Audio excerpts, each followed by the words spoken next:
Hello, so today we're going to be talking about operating systems and firewalls, specifically the Windows 2019 server and Windows Firewall, also Ubuntu version 20 LTS, and IP tables.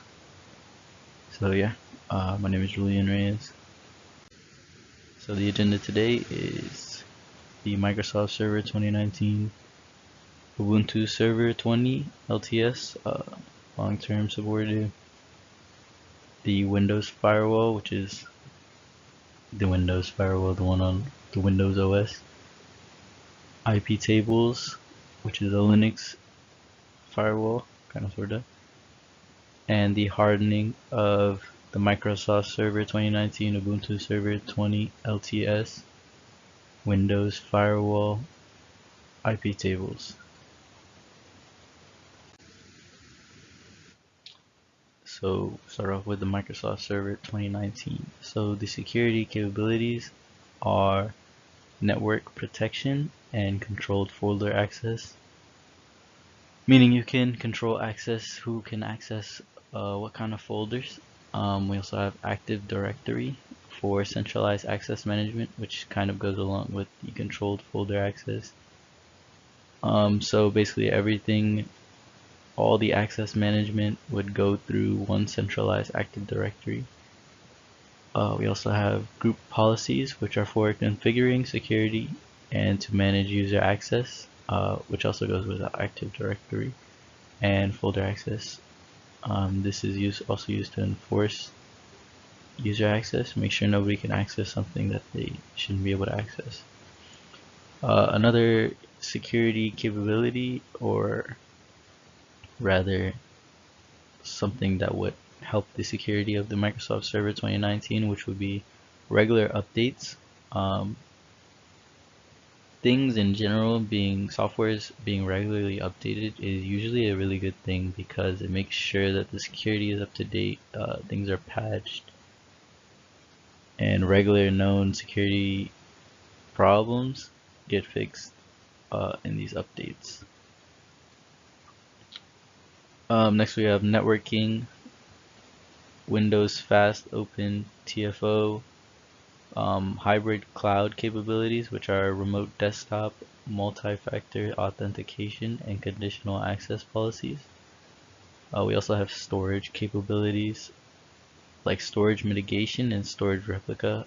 Storage replica is like a backup in case of a disaster, whether that be natural disaster, human-made disaster. So like the server, let's say, gets blown to pieces, you would have a backup which is stored, which has all your data, and all this data can be stored either synchronously or asynchronously.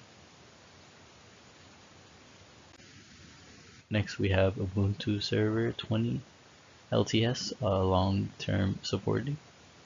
This is an open source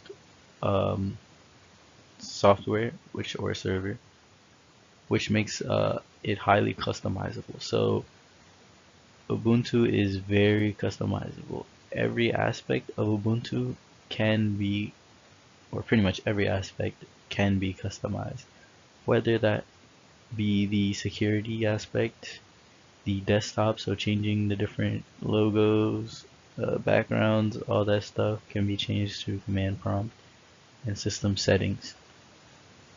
For the security capabilities, we have it's supported long term. So Ubuntu Server 20 LTS, which stands for long term supported, means that the security is long term supported. So through my research, I learned that Ubuntu Server 20 is supported all the way through 2025, and with I believe, I'm not sure if it's purchased, but it can be extended to be supported another 5 years, which means you would have a total of 10 years support on this server, which is a very long time.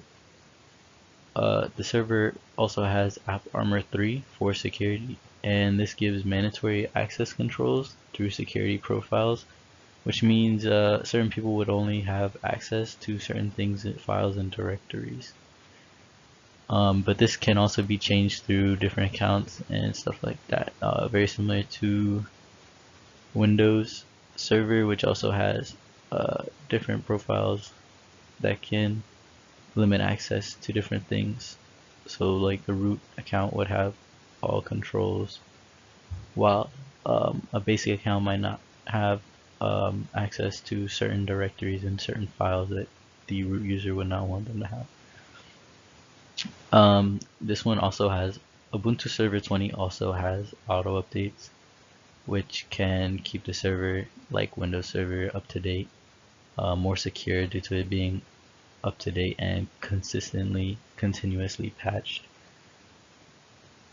Ubuntu Server 20 also has SSH two-factor authentication, which means in order to authenticate, you need to have two forms of different authentications, which proves that you are the person that needs to access the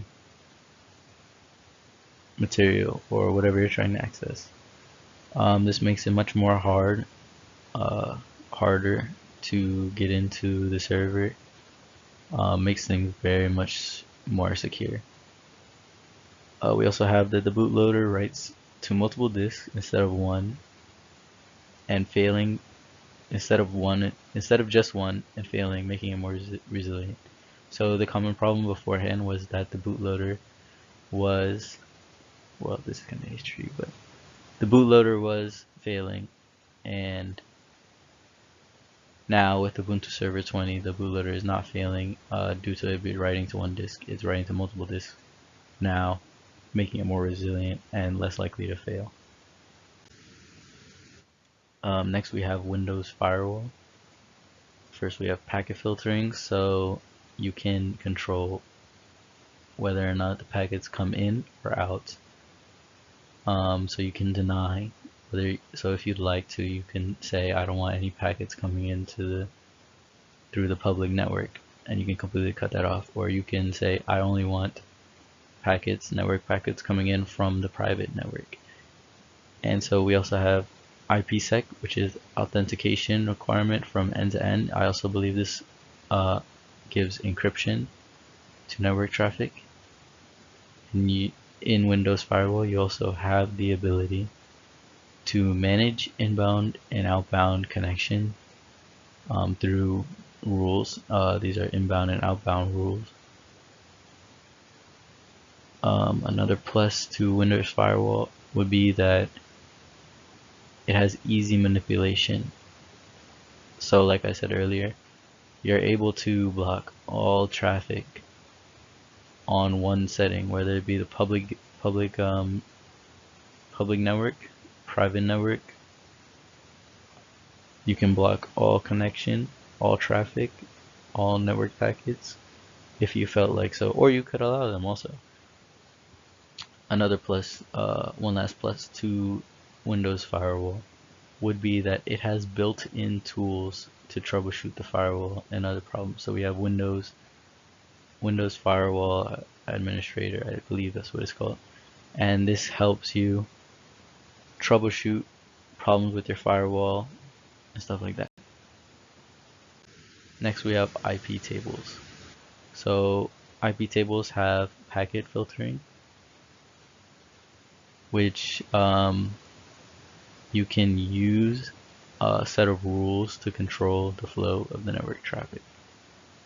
This also gives you the ability to accept or drop connections through packet filtering. Next we have rules. Rules are used to filter network traffic, and through rules, we use rules to match the IP to a rule, and if it doesn't match, we continue to check the other rules in order to approve. Chains are groups of IP table rules for different purposes. So we have 3 different default chains, which are input, output, and forward. Tables are used to categorize rules, sort of like chains. Some examples are filter, nat, mangle, raw, and they all allow you to do different things. One example is mangle, which allows you to modify packet headers. Besides rules, DMZ, or demilitarized zone, is also a security resource that you can set up.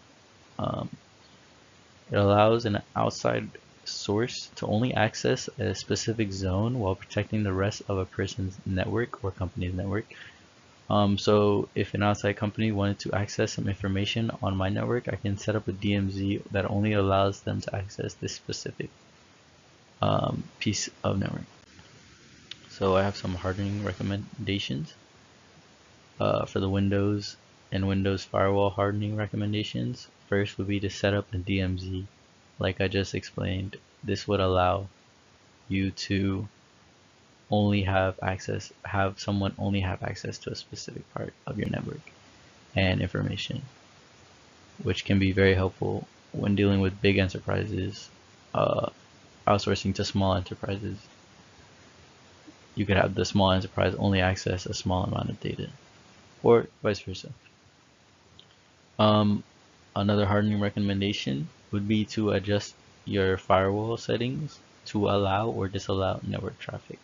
So, like I said on the Windows Firewall tab,